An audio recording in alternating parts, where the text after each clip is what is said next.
Swarupaya Radha Krishna Prastayate.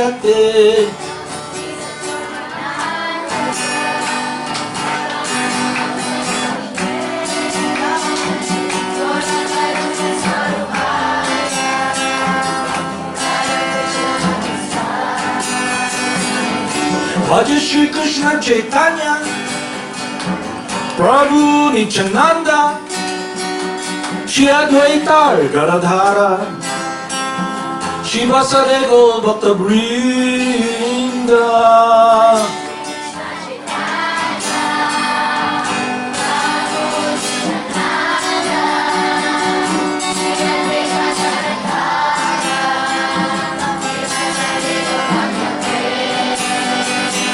Hare Krishna, Krishna Krishna, Hare Hare, Hare Rama, Hare Rama, Rama Rama, Hare Hare.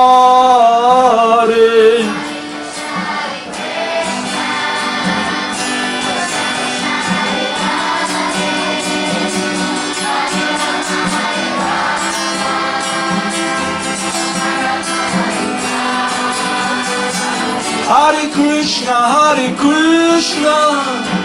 Krishna Krishna, Hare Hare, Hare Rama, Hare Rama, Rama Rama, Hare Hare.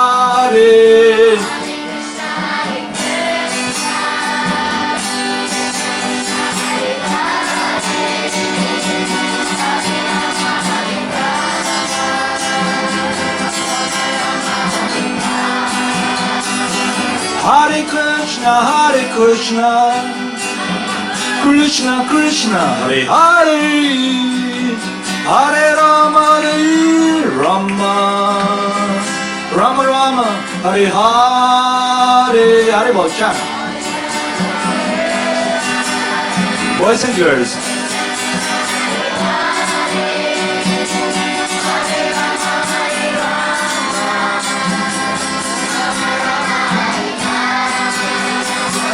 Hare Krishna, Krishna Krishna, Hare Hare, Hare Rama, Hare Rama, Rama Rama, Hare Hare.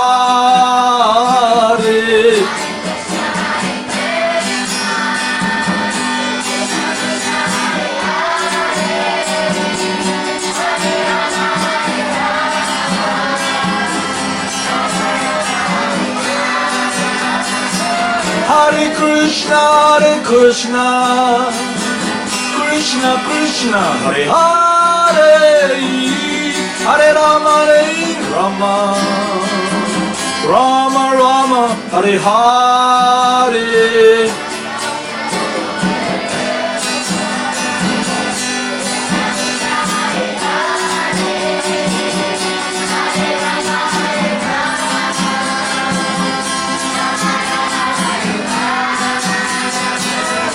Gopala Govinda Rama Madana Mohana. Gopala Govinda Rama Madana Mohana.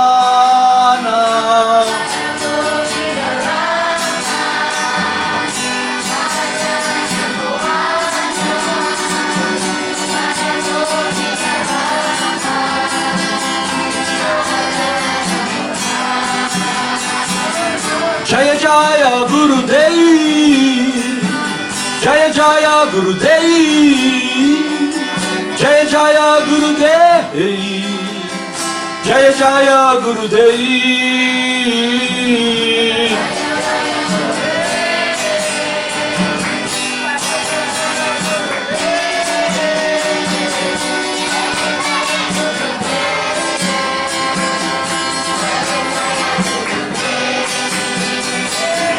Jaya Jaya Sira Swarup Ananda Paramahamsa.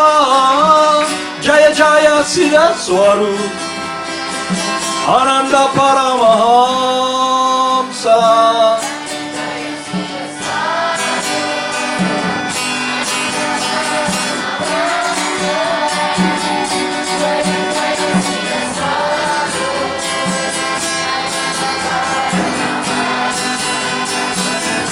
Jaya Jaya Srila Prabhupada. Jaya Jaya Srila Prabhupada. Jaya Jaya Srila Prabhupada. Jaya Jaya Srila Prabhupada.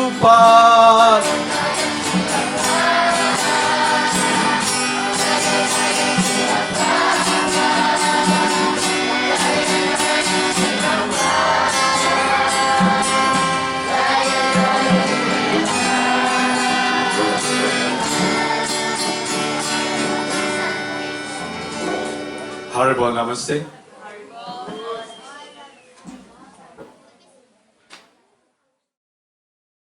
Today we are celebrating the appearance of Lord Balaram. So, 5,000 years ago, if you look at the history of the Vedas, Lord Krishna and Balaram appeared in Vrindavan. Nag-appear sila sa Vrindavan with all the residents of the spiritual world. But they did not appear very gorgeous in wealth, but they appeared and they came here as simple folks. They're Vaishyas, farmers. But in Vrindavan, the whole center and focus is about loving service to God. So when Lord Krishna and Balaram came, they exhibited their transcendental pastimes, how we can be in that world. And what is that world? That is pure devotional service, loving service. So when we speak of religion, hindi tayo nagsausap tungkol sa grupo nito, grupo noon, o dating ano siya, ganito yung faith niya dati, Muslim siya, faith niya Muslim, ngayon ano na siya, Jehovah na, o kaya naging ISIS na, o kaya naging triple born again. Alam nyo, hindi ganon. Real religion is inseparable from all of us. It is about service. All of us here, it's inherent and inseparable that we all like to serve. We want to serve. But when we discuss or narrate the stories of the eternal pastimes of God, it is about loving service. Here in this world, the service, if it's based upon material life, it is an expectation of getting something. You do something, you get something. Yeah? You go work for the boss, for the company, you get something. But in this case, keep quiet. But in this case, sa ano na to, it is about experiencing service as the end itself. How can we experience service as the end itself and continue going on? Definitely, it's an experience of fulfillment. That what we do gives joy to the heart. What we do gives fulfillment to the heart because it connects us with what is eternally connected with us. It is the taste, the sweetness of loving God. So, today, the appearance of Lord Balaram, I'll tell you a story about whom to follow. Sino yung susundin natin at as an example of someone who is the representative of God. Once upon a time, in Nais Miranya Forest, lahat ng mga pious saintly person, mga sages, they assembled in Nais Miranya Forest. They will discuss the glories of God. And in that instance, they were given this freedom from thirst, hunger, old age. All they have to do is sit down and listen supposedly to the representative of Lord Vyasadeva. Because there's this person who is the representative, the disciple of Lord Vyasadeva. And Lord Vyasadeva is Krishna himself. He's the literary incarnation of God. Ibig sabihin, lahat ng pinag-aaralan natin, it's coming from Lord Vyasadeva who put it in writing and given to us by the saintly person coming in that long line of disciplic succession coming from God himself. Kaya lang, sa instance na to, they appointed someone to sit on the seat of Lord Vyasadeva. Nakita nyo si Srila Prabhupada nakaupo sa Vyasasan because he's a disciple of A.C. Bhaktivedanta Swami who's coming in the line of Lord Vyasadeva. So nangyari sa Naiminseranya Forest, meron doon nakaupo sa seat ni Vyasa dahil disciple siya. So siya yung in-appoint nila. Siya yung magsasalita about Krishna. Siya yung magtuturo sa atin kung ano yung absolute truth. But there's a problem. Because this person, he does not know God. Although he was given the opportunity to become a disciple of God by initiation. I like to discuss this topic na lagi nating tinatanong kung sino ang representative ng God. So nakaupo siya doon para i-transmit yung message ni Lord Vyasadeva. Ibig sabihin nun, he will pass on the message of God to all these saintly brahmanas and sages. Kaya lang, hindi niya kilala ang Diyos. Nakaupo siya doon. Parang yung unggoy ba? Pinaupo niyo sa Vyasasan. Anong gagawin ng unggoy? Wala. Tatalon-talon, ngingisi-ngisi sa inyo. But in this case, mayroon trappings ng holy man.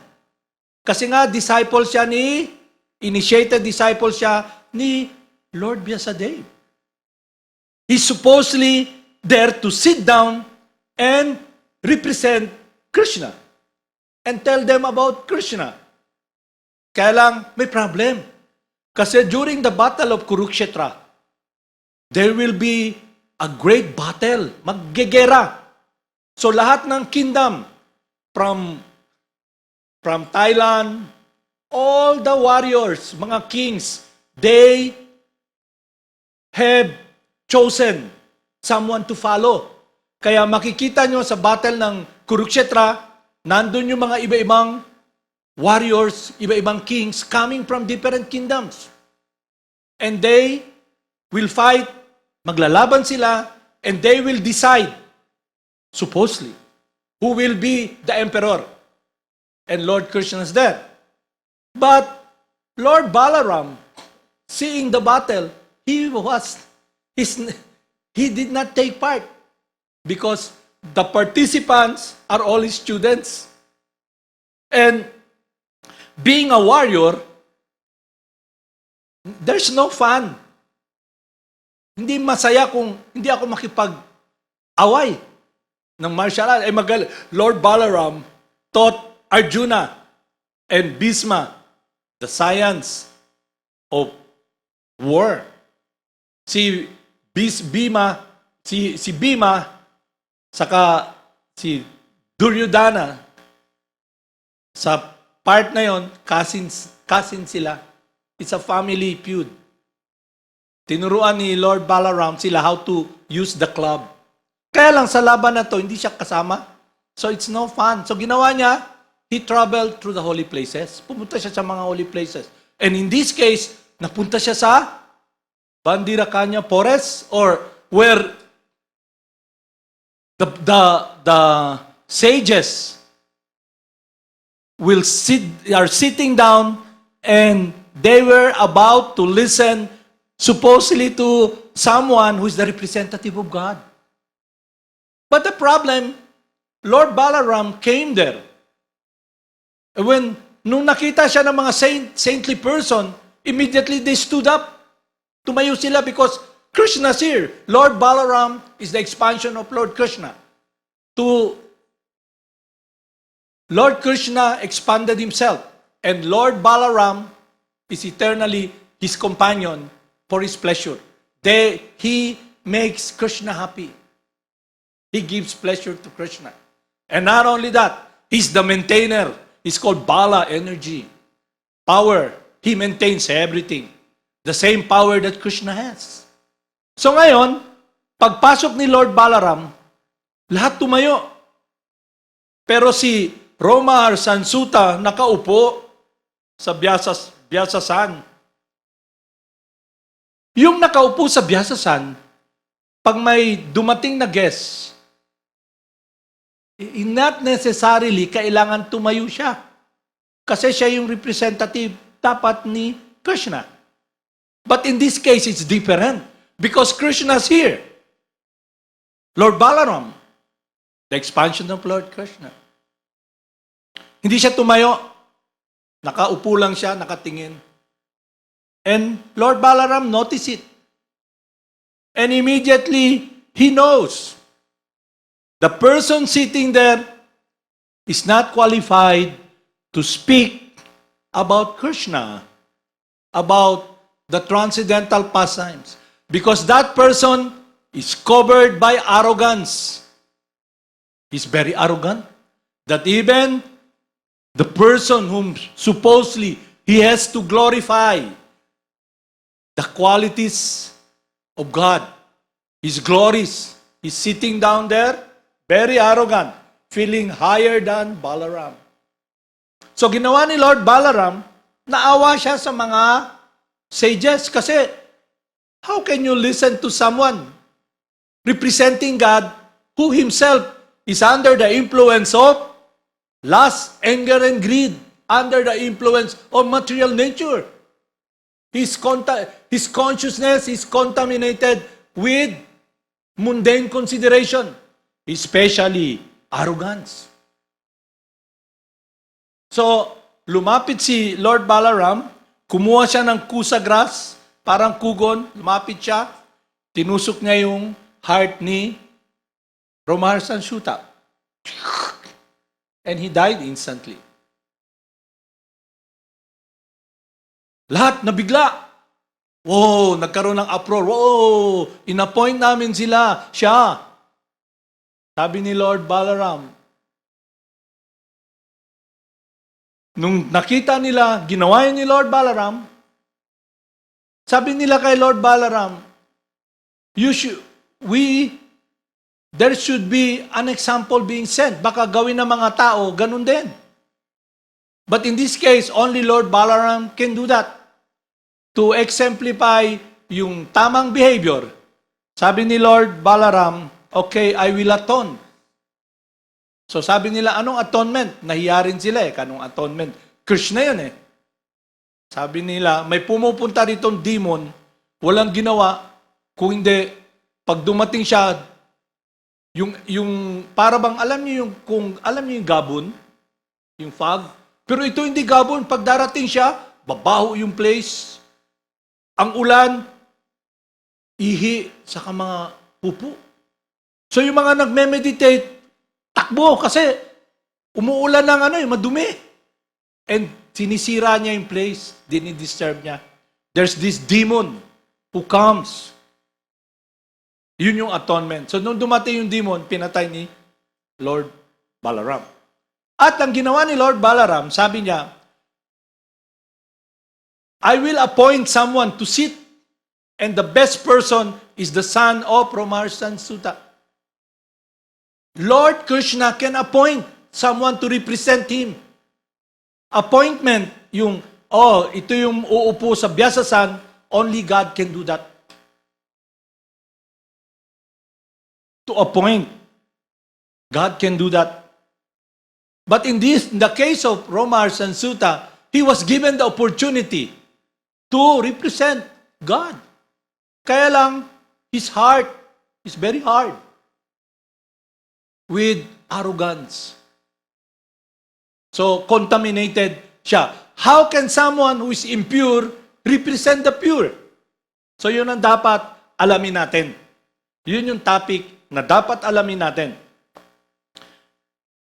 Ano yung consciousness ng person who is the representative of God? Ano yung devotee? Ano yung representative ng God?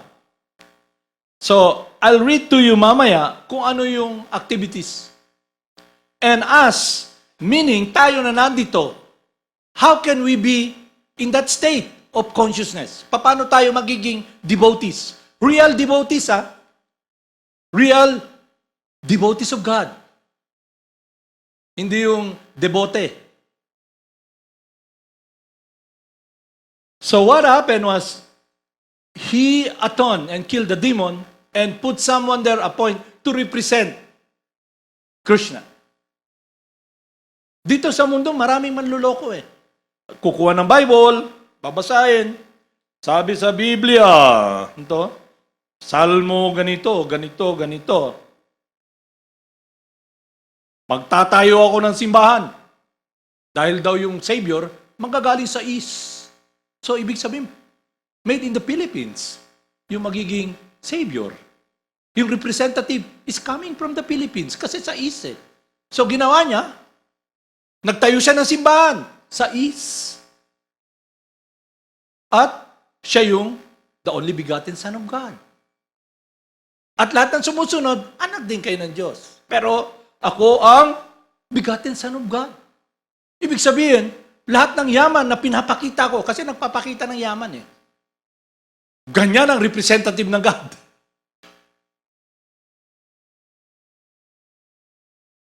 Wealth, hindi yun.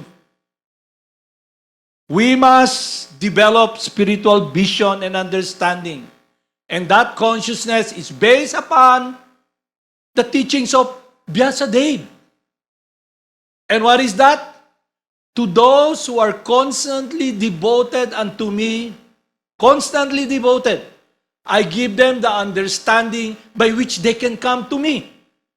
So meaning, so those individuals, tayo, who desires in the heart, how can I be close with God? How can I know God? And we, if we are sensitive enough, we're fortunate enough to come in contact with the pure devotee of God, then we are blessed by the dust of the lotus feet of the devotee of God. And what is that dust? It is His instruction. And what is that instruction? It is based upon His consciousness. It is based upon His life. And what is that? It is exemplified by Lord Chaitanya. The devotee's thoughts dwells in me. They discuss topics about God, about the glories of God. They know God. They know they are happy remembering the pastimes of God. But the demons, posing as representative of God, no, God is a mystery. You can never know Him except through me. What? Be careful, because it's your life. You listen to a monkey, then what can he teach you? So I'll read here a verse from the teachings of Lord Vyasadeva, coming from A.C. Bhaktivedanta Swami, given to us by Jagadguru, to show kung ano yung consciousness ng devotee. Kung ano yung real devotee. Hindi yung devote. Keep quiet. Control your tongue. Your tongue is running ba? Ta-ta-ta-ta-ta-ta-ta. Control it. Keep your lips ba? Kasi your mind is very far. You're running loose ba?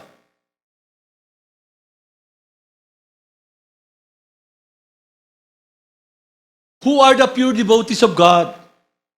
In the assembly of pure devotees, there is no question of discussing material subjects like politics and sociology.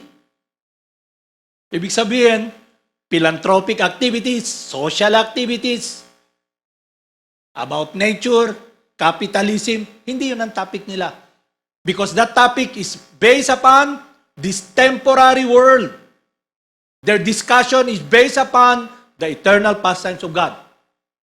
So how can Rumars and Sutta, who cannot see God, who does not know God, discuss about God?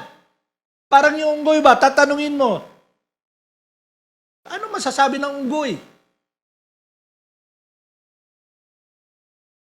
In the assembly of pure devotees, there is discussion only about the qualities, forms, and pastimes of God.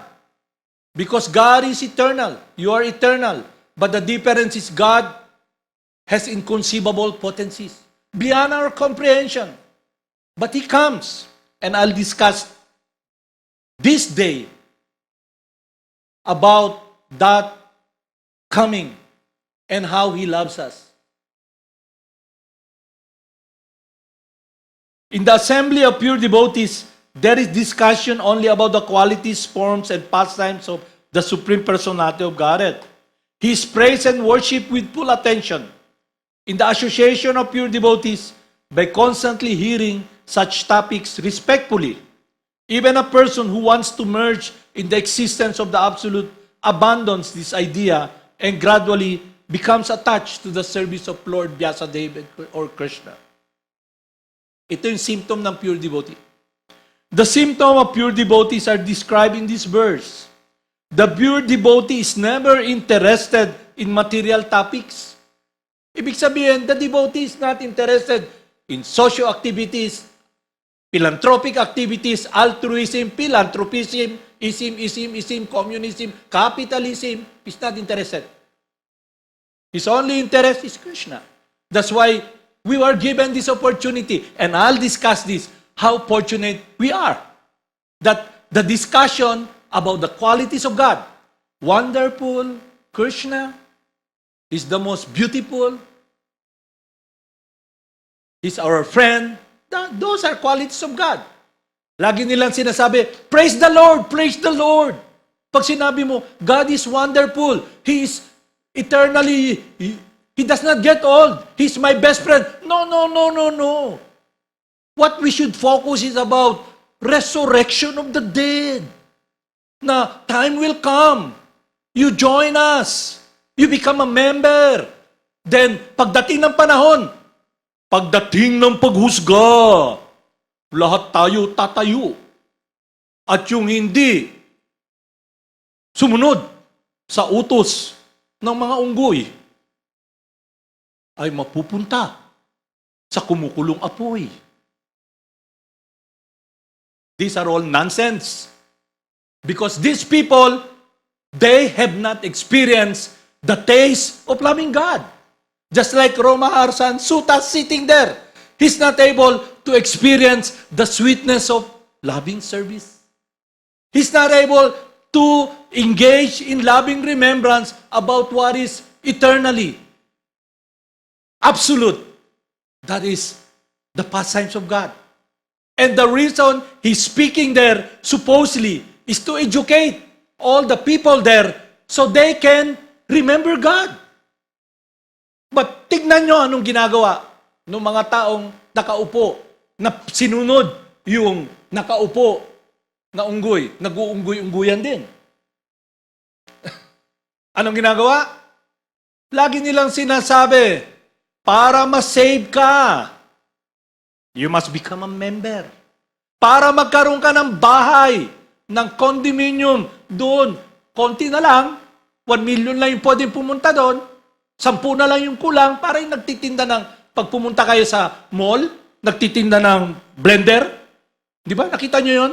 Itong blender na to, nakakagawa ng ice cream, nakakadurog ng yelo. Kayo naman nandun, isa lang yung nakadisplay. Anong sasabihin sa inyo? Dua na lang ni. Last na yun din dua. Kung di nyo nipalutan na, sayang inyong kinabuhi, di mo makatilaw ka ng gihimo na to ice cream out of this. Ikaw naman, oo nga no, 2 na lang ni, pero sa bodega namin marami pa. Pero para ma-entice ka, at anong sinasabi nila? Be saved. Salvation. Eh lahat tayo, gusto natin masalbar. Sinong gusto pumunta sa impyerno? Wala. Kaya lang, ang problem, walang science na nagtuturo paano tayo mawawala sa hell. Ano yung hell? Hell means living a dead life. And it is based upon bodily identification. Very simple. You think you're the body? Then definitely, your happiness is based upon dead matter. based upon inanimate matter, atoms and molecules na binuo. Bagong Pajero, bagong Montero, bagong mukha ng Miss Philippines. Di ba? Tingnan nyo yung kung ano yung lumalabas sa Facebook nyo. Di ba? Bagong pinanganak na anak ng artista. Kayo naman, sana maging anak din, maging ganun din ako. Di ba? Kaganda siguro ng buhay nila. Di ba? These are all nonsense because it is temporary. So, how fortunate the living entities in this Kali Yuga. Because Krishna, the supreme person in the spiritual world, he comes in his pastimes. And not only that, the devotee of God, seeing the sadness of Lord Krishna, seeing us, trying to enjoy dead matter.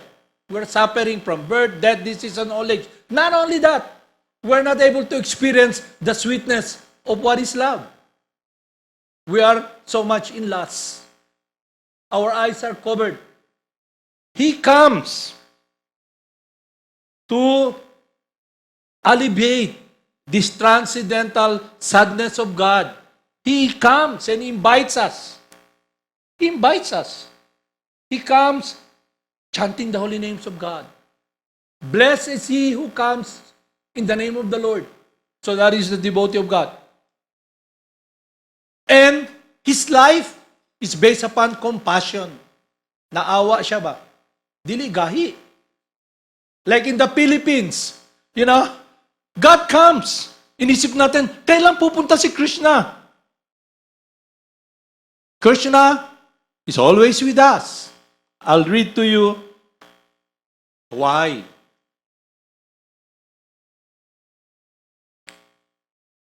In this age of quarrel and confusion, Krishna comes as the holy names. The holy names is Krishna. And those who are fortunate, who have received the holy names coming from the real representative of God, will make progress towards loving God. Your attraction to God becomes stronger and stronger. Your attraction to matter becomes diminished. You don't see happiness there. It's just like a story that was given to us by Sanatan Goswami. He has a touchstone. Alam yung touchstone? Hindi ba lahat ng tao gusto nila na magkaroon ng sapi? May pobre kaayo ba? Ultimo na gyud siya ba? Pagtanaw ni Sanatan, pobre man kayo ni tawana. Pati ang star niya, wala gyud siya makita, bahandi na moabot sa kinintawana. Pero, naisip niya, nung tao na yon, narinig niya, si Sanatan Goswami may touchstone. Ano yung touchstone? Anything that it touches, metal, becomes gold. So punta siya kay Sanatan Goswami. Sanatan Goswami, bawd na siya. Narinig ko sa kuro-kuro ng mga tao, hearsay, parang yung na musapi tayo sa pag nagpatad. Pero ito, yung touchstone. Naa ka daw touchstone. Meron ka daw touchstone na pwedeng matouch ng metal, magiging gold. Yes, sabi ni Sanatan.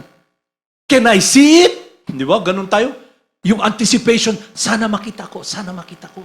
Anticipation, sana makuha ko, sana makuha ko. Kasi gold is synonymous with control. If you have money, even though masama ugali mo, maging sikat ka. Masipangit ang mukha mo, yung form na mukha mo, magiging gwapo ka o gwapa ka. Dagan mang kwarta. Di ba? Magiging famous ka. It is synonymous with control. If you have money, you can buy things. Di ba? Kaya inisip niya, pag nakuha ko to, sasaya ko. Sabi ni Sanatan Goswami, pwede bang makita? Pwede makita? Oh, you go at the back.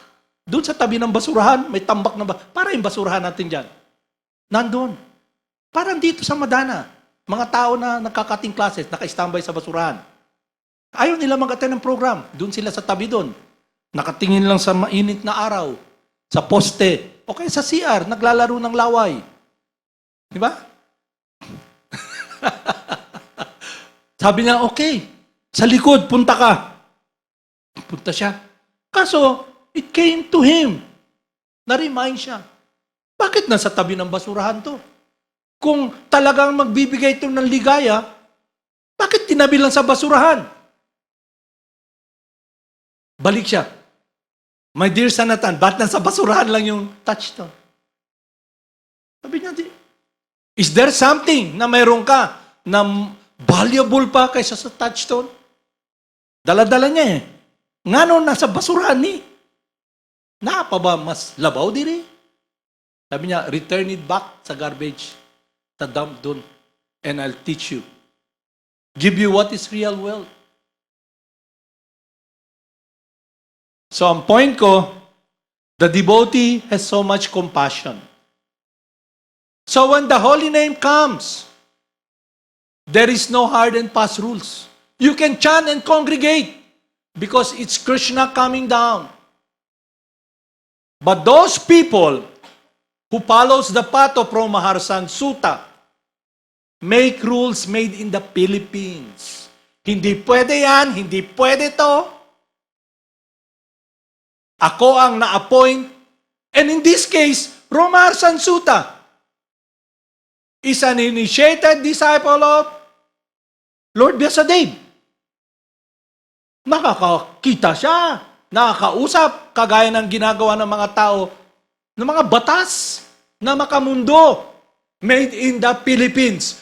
Nagdi-decide sila kung sino yung makakakita, makakarinig kay Krishna. So they become followers of Maharsan Sutta. And it's a stern warning to those people who pose as the representative of God and gets along the mission of Lord Chaitanya. Just like Maharsan Sutta sitting down there with arrogance to talk and discuss about God. But he does not know God. He's ignorant, he's blind. And when Lord Balaram came, sabi ni Lord Balaram, this person is not fit to sit on the seat of Vyasadeva because he's a demon. He does not know God. He's full of arrogance. Hindi siya tumayo. Hindi siya nag-offer ng respect. And supposedly, he's there to sit down and glorify the sweet Supreme Person. So now, makikita natin, when Lord Chaitanya came here, He gave the holy names. He flooded, inundated the world with the holy names. And some of those individuals who were given the opportunity to become disciples of the disciples of Lord Vyasadeva, now they put themselves in a position and decide who can hear the spiritual master. They put themselves in a position of the Lord within the heart. And not only that, even their followers, they mislead people. Even those followers, if in truth they are really advanced spiritually, the sign is that they must have this compassion, maluluyon, kagaya ng ginawa ng Gurudev natin. Pumunta rito dahil sa awa sa atin, dahil tayo, kagaya nung publikayo na ultimo, gusto makakuha ng kalipay sa touchstone. Nagpunta siya para sabihin sa atin, you're looking in the wrong direction dong. Naa dito ang kalipay, nakatanaw ka dito sa CR. Puno pa ang CR dong. Lapit na na mapuno kay sige, standby mga tao dito. So, it is not a right that you're given, you're initiated. You come in contact with the devotee of God, you are initiated. It is not a right that you are above board. Because initiation means you are putting yourself in the position to be disciplined. Hindi ibig sabihin, some people, they say, I talk to the spiritual master. Di ba? And then somebody will tell, the spiritual master said something to him. You must listen to him. No. We have 3 ways to check. Number 1, the character of the person. What is the character of a pure devotee?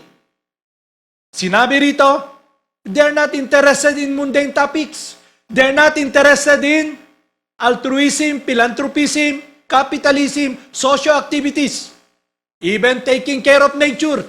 Because by nature, it's continually changing. The devotee of God is someone na realize niya, he's not the body. He is not touched by what is happening. Why? Because a spirit soul is the witness of what's happening. The spirit, the quality of the spirit soul, tayo.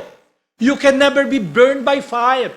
You can never be withered by the wind. You can never be moistened by water. You're eternal. You will exist continually, even at the death of this body. So, why worry about that? You will continue to exist.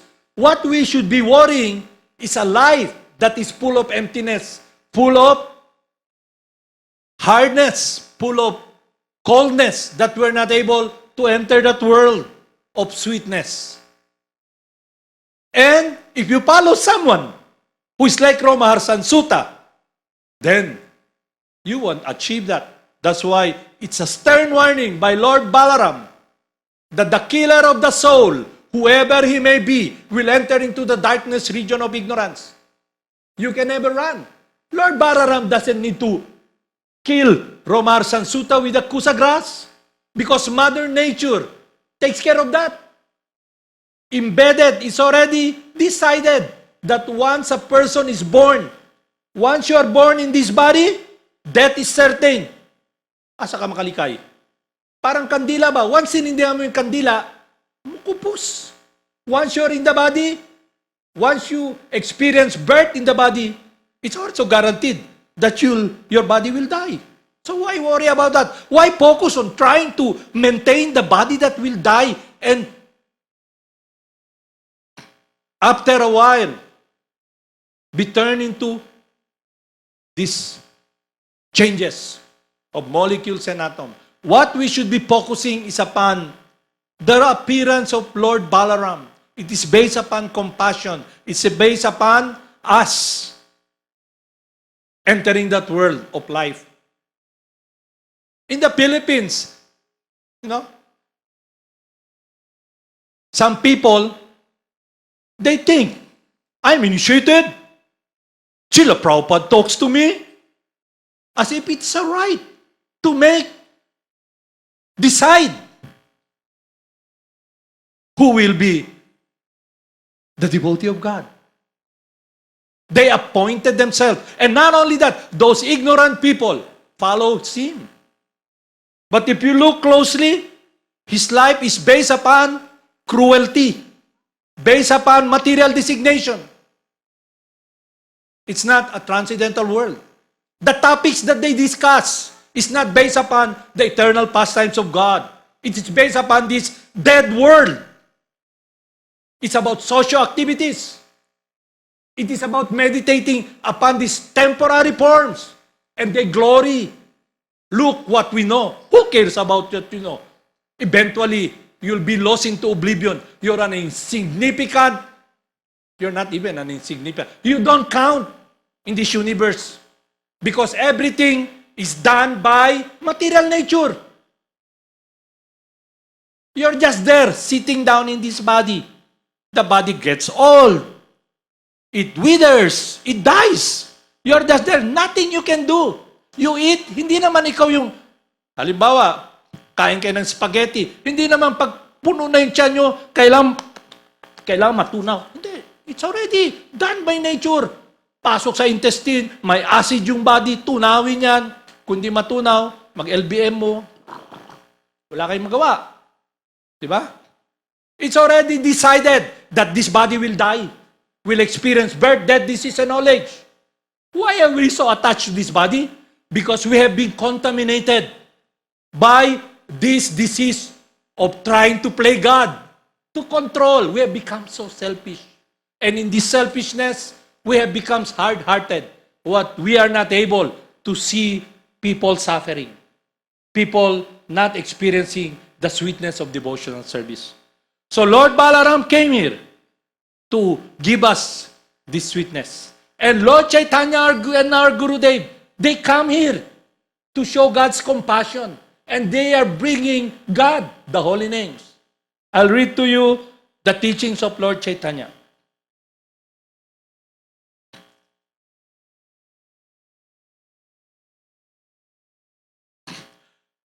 Glory to Sri Krishna Sankirtan, which cleanses the heart of all the dust that is accumulated for years together.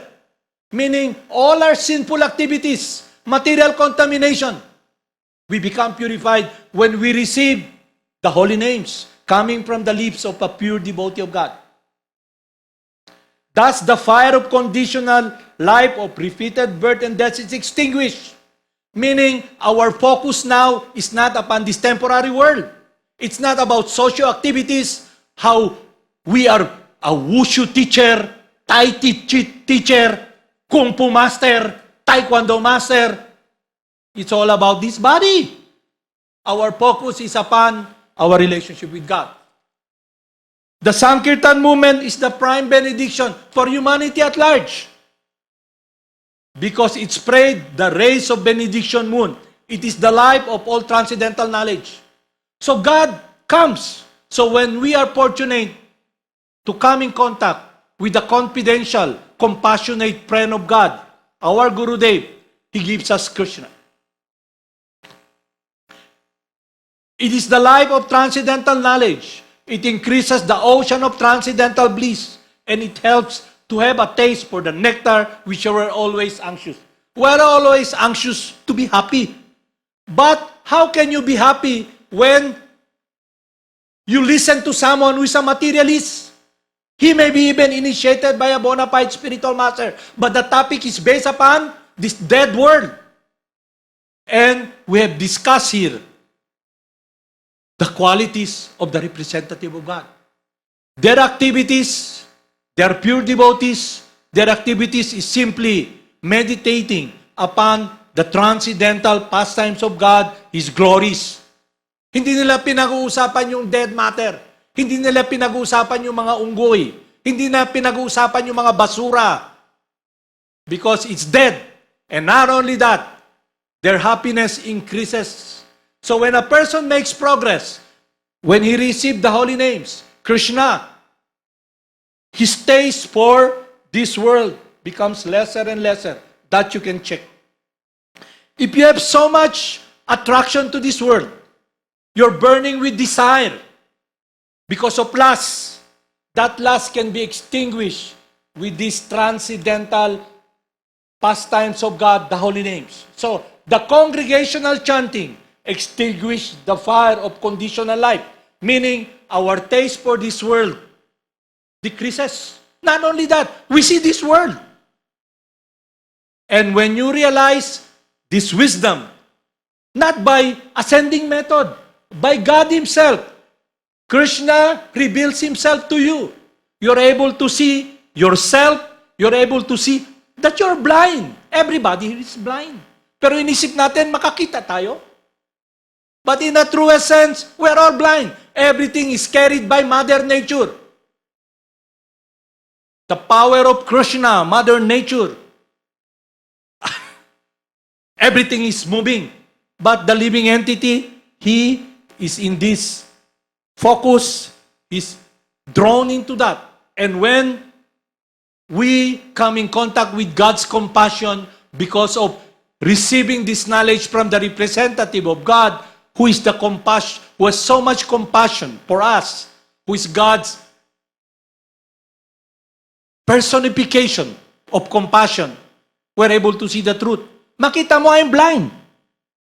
Material nature. Alam yung material nature na hindi nakikita. Hindi nyo nakikita yung hangin. You don't see the air. Pero dahil may electric fan, ano yung bakit gumagalaw? Dahil may hangin. Hindi nyo nakikita yung kuryente, pero may ilaw. Di ba? Hindi naman kayo humihinga ng, nagme-make ba kayo ng effort huminga? Hindi, di ba? Nagme-make ba kayo ng effort? Hindi kayo nagme-make ng effort. Everything is carried by material nature. And you're just sitting down there and you think, I'm in control. I will do this. I'm great. I'm famous. You're not famous. You think you identify with the body? You think you're the body? You're just inside the body, watching. But because you identify with the body, pag sinabi sa inyo, bati man imong dagway, laparoon dayon. Diba? Sultihan lang, bayod ka man, sinumbagay dayon. Di ba? You become the focus because we are so immersed in material life. So to become free from this, we should make effort to follow the compassion that is given to us, the chanting of the holy names. So I'll read to you the effect of the chanting of the holy names and the consciousness of the person who is the devotee of God. Kasi tinatanong natin, ano ba yung devotee? Di ba? Kasi lahat nagsasabi, I'm the only begotten Son of God. Ako lang yung napili sa dami-dami niyong milyon-milyon. Ako lang, kasi nanaginip ako. Pumunta daw ako sa bundok na 3 na pinakamataas sa Philippines, sa bundok ng Arayat. Na-meet ko yung mga nag-aalaga ng kalabaw. Napainom ako ng gatas. Nakita ko, ako daw ang sugo ng Ginoo. Kaya nagtayo ng simbahan. Pero, kailangan ko kayo. Kasi, kinsay mo hatag amot para makasakay ko sa jet plane. Kinsay mo hatag amot para makasakay ko sa gwapo na sakyanan. Di ba? Kanang mag-antos, mga kabus, igawas ang mga kwarta, ihatag.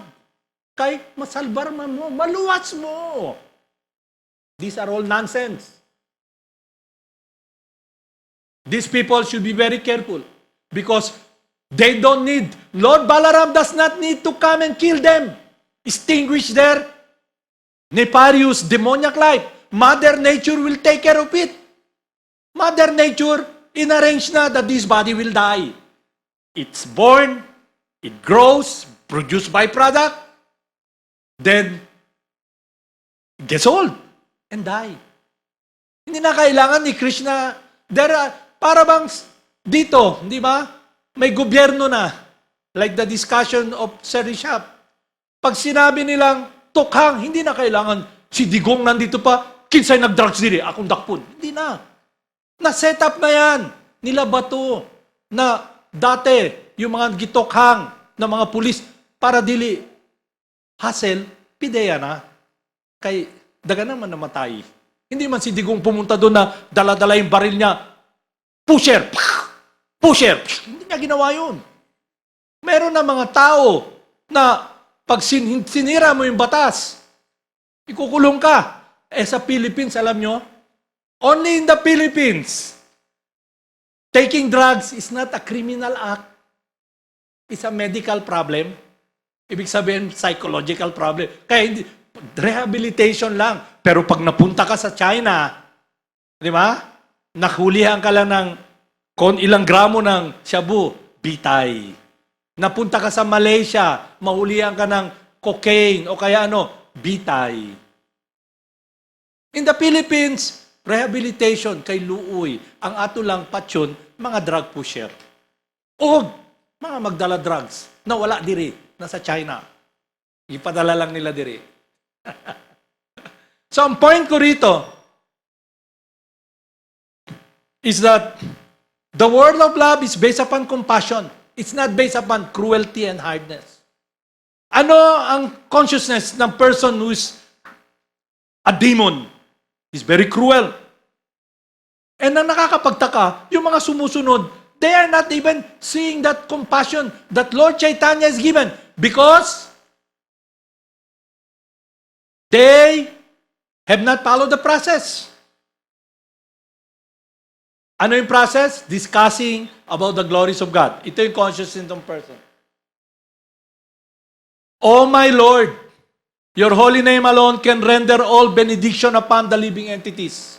You have hundreds and millions of names. like Krishna, Govinda, etc. In these transcendental names, you have invested all your transcendental energies. And there is no hard and fast rule for chanting the holy names. Oh my Lord, you have so kindly made approach to you easy by your holy names. But unfortunate as I am, I have no attraction for them. God has so many names. Like tayo, kayo, we are all children of God. In a truest sense. Hindi lang naman isang pangalan natin. Hindi naman tayo Jando lahat. O Jane Doe. Di ba? Si Petra, Alejandra, Alexandra. Sino ba yung mga pangalan na yan? Ang daming pangalan. Di ba?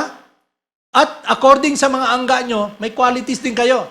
Kining bata ni Baskog kayo, tawagin natin siyang utoy. Kining bata ni Murag Bati, man ang batasan, huwag na nating sabihin kung anong tawag sa kanya. Kasi mugunit man. Di ba? Maraming qualities. So when we speak of God, sabihin nila, no, walang pangalan ng God. He's a mystery. He's a mystery to you. You're so arrogant that you think you know everything. This person, they're so arrogant. Hindi nga nila makita yung likod ng noo nila, ng ulo nila, na upaw na. Pero sasabihin nila, you can never know God. God is a mystery. You can only know God through me. Di ba? At nandun sila kumakanta. It's all about emotion. How God is kind. How God... But when you speak of qualities of God, kindness, nakakita ka ba robot kind? Nakakita ka ba motorsiklo very gentle? Wala. What is that quality? That is the quality of the spirit soul.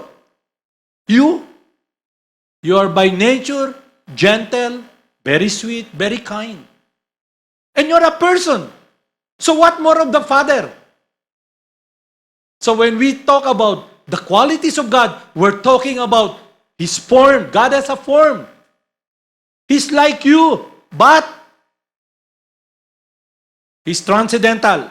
He's outside of everything, but everything is inside of Him. He has inconceivable potencies. He is in His kingdom and also with us. Everything belongs to Him. So yung devotee, what makes you fearful of God? Ba't ayaw natin ng God? Kasi it puts us in a situation of doing His will. But we want our will. I want to be God. Me, the center. No? Dili na ako gusto mo join ko religion ka ng kung akong bahandi 1 million, muhatag lang ko gamay sa akong kinabuhi. Labay lang ko gamay. Ang akong exposure, gamay lang na dili matandog ang akong bahandi, ang akong control. So, when you chant, you're able to see your own imperfection, how far you are from God. And what is the consciousness of the person who is a devotee of God? What we should be achieving is this. We chant every day. This. One can chant the holy names of the Lord in a humble state of mind, thinking himself lower than the straw in the street, more tolerant than the tree, devoid of all sense of false prestige, and ready to offer all respects to others. In such a state of mind, one can chant the holy names of the Lord constantly. So the devotee is feeling humbleness in his heart. He's feeling, God is so kind. Psst, keep quiet. God is so kind and gentle that even though I don't do His will, He loves me. But in the case of Ramaharasan Sutta, they appointed him and he's sitting down there. Now we have this problem also in the Philippines. People who supposedly initiated, who should be the conduit of that compassion, and their followers, they put up a barrier and decide who will receive the holy names.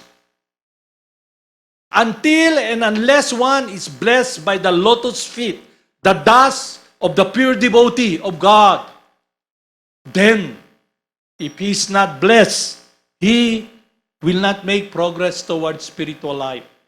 So in your case, in our case, we are so blessed by our Gurudev because he's given us Krishna, the holy name. But some people, I'm a disciple of Jagat Guru. and the followers who will listen to Jagat Guru. They make decision. Who will listen? Who will chant? Why so much cruelty and arrogance and hardness? Because these individuals, like Romars and Suta, have not tasted the sweetness of love for God. Their heart is not overflowing with love and compassion, and it is exemplified by their activities. Their activities is based upon control, trying to play the Lord within the heart. In the name of so-called spiritual life, they decide who will listen to Jagat Guru, who will chant the holy names. Made in the Philippines. And what do they portray? The power that they have. I am a pure devotee. I talk to Jagat Guru. You know? That is not the qualification. The qualification is the third prayer of Lord Chaitanya. So be very careful to those people who are posing as representative of God and trying to become a stumbling block to those individuals who would want to receive that compassionate love coming from God. And be aware, a stern warning to those so-called devotees who becomes a stumbling block, who tries to drive people away from God. In the third mantra of Sri Isopanishad, the law of God, the killer of the soul, whoever he may be, will enter into the darkness region of ignorance.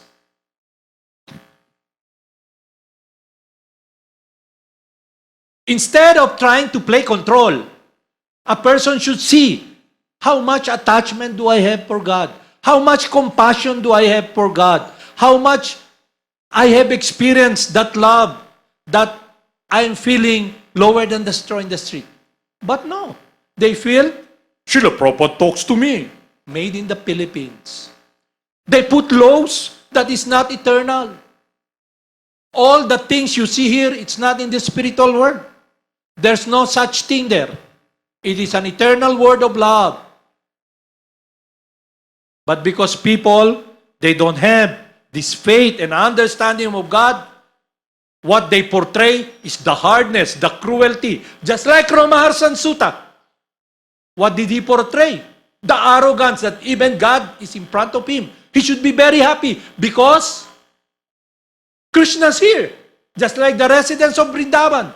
They're always thinking of Krishna, Krishna. How can we play with Krishna? How can we serve Krishna? Mother Yasoda is always thinking of Lord Krishna. Maybe Krishna's hungry. Well, they're mixing milk. They're in the pasture land. They're always thinking, Krishna, Krishna. In the morning, all the cowherd boys are there waiting for Krishna because Mother Yasoda will dress him.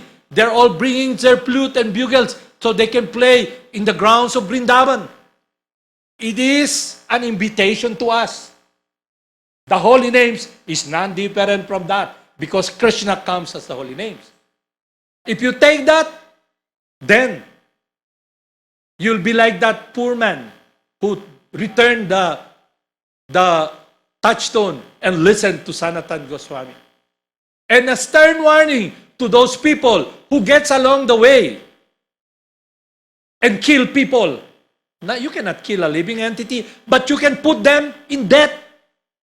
You drive them away from listening about the sweet pastimes of God, the activities of the pure devotees, the residents of Vrindavan. And they think, I'm the son of this devotee who is a disciple. I go to the side. You know, these are all nonsense. Wherever the holy names is being chanted, that is where Lord Chaitanya is. So if you chant here and dance, Jagat Guru will be dancing with us. Lord Chaitanya will be dancing with us. We enter the world of the transcendental pleasure.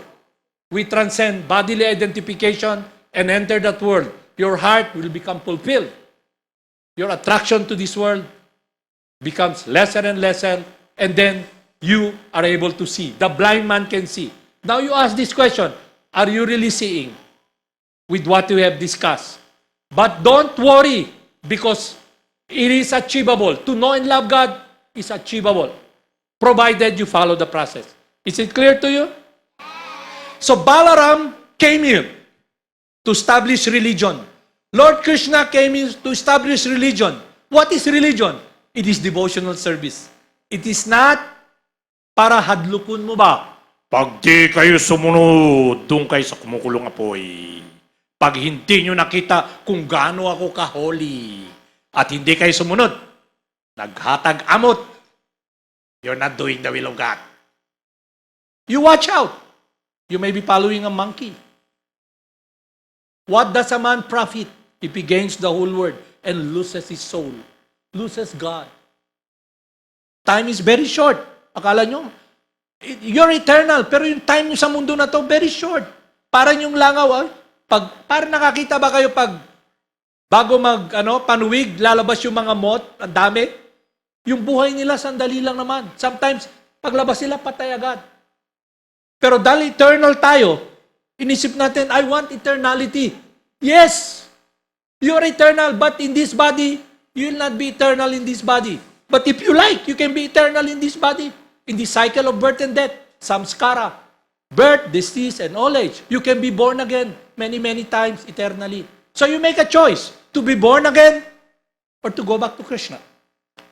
So the choice is, to be born again, you must focus upon materialism. To be with Krishna, you must be focused upon the holy names. Haribol, namaste. It is understandable? Is it clear to you that you can know and love God?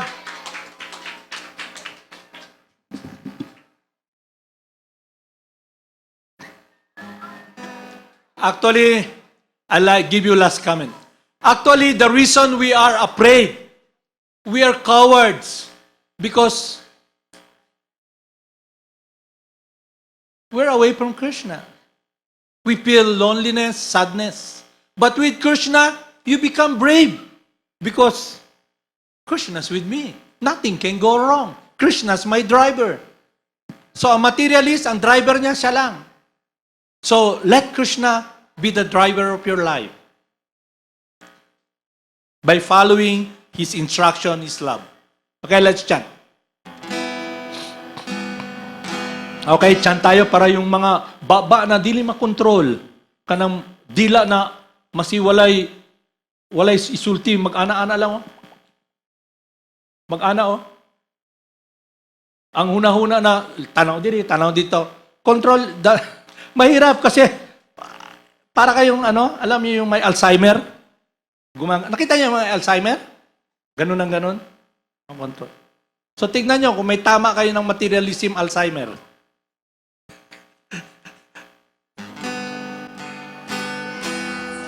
Okay, let's chant.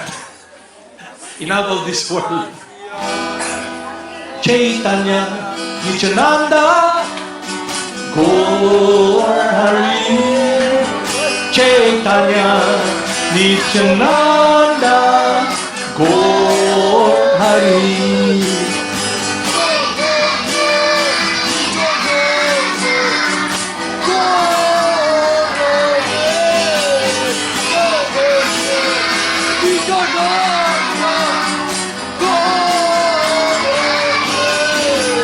Hare Krishna, Krishna Krishna, Hare Hare, Hare Rama, Rama Rama, Hare Hare.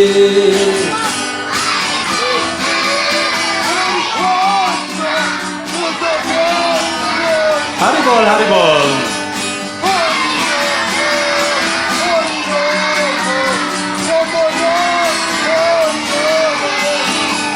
Jaya Radhe, Jaya Krishna, Jaya Vrindavan, Shri Govinda, Gopinata, Madana Mohanna. Jaya Radhe, Jaya Krishna, Jaya Vrindavan, Shri Govinda, Gopinata, Madana Mohanna. Shama Kunda, Radha Giri Govardhan, Jamuna Jaya, Jaya Maban.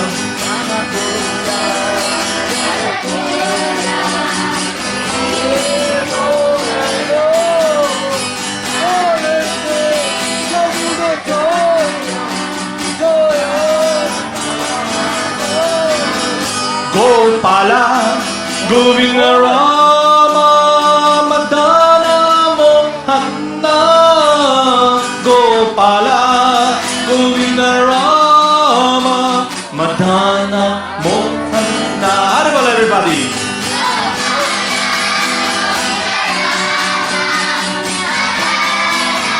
Haribol, Krishna, Krishna.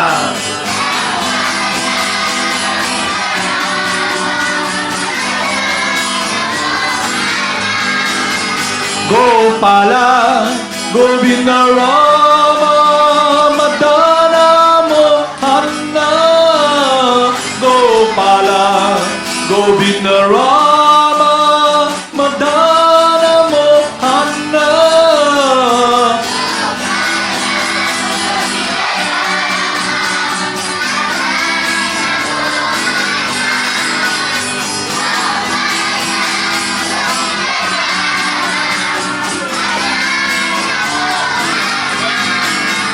Gopala, Govinda Rama, Madana Mohanna. Gopala, Govinda Rama, Madana Mohanna.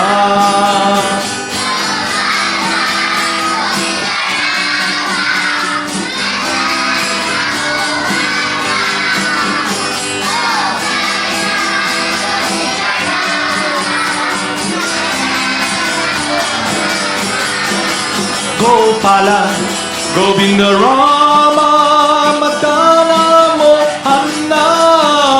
Gopala, Govinda Rama, Madana Mohanna. Haribol Krishna.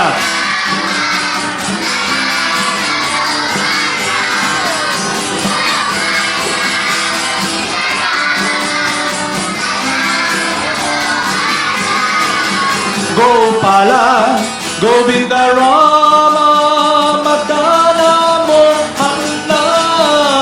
Gopala, Govinda Rama, Madana Mohanna.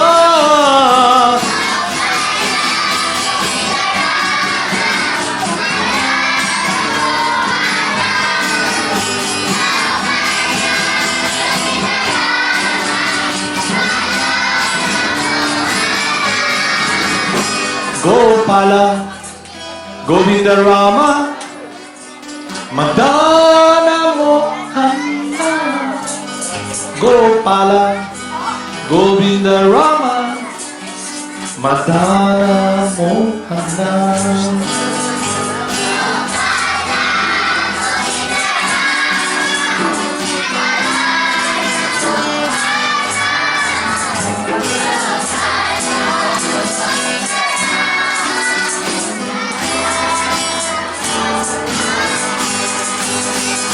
Jaya Jaya Lord Balaram. Jaya Jaya Lord Balaram. Haribol Lord Balaram. Thank you for coming to this planet, Lord Balaram. Lord Balaram, please kindly protect us and pick us from this world.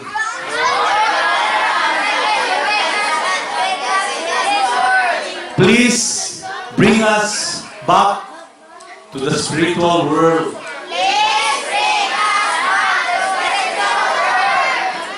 Thank you for coming to this planet. How do I say?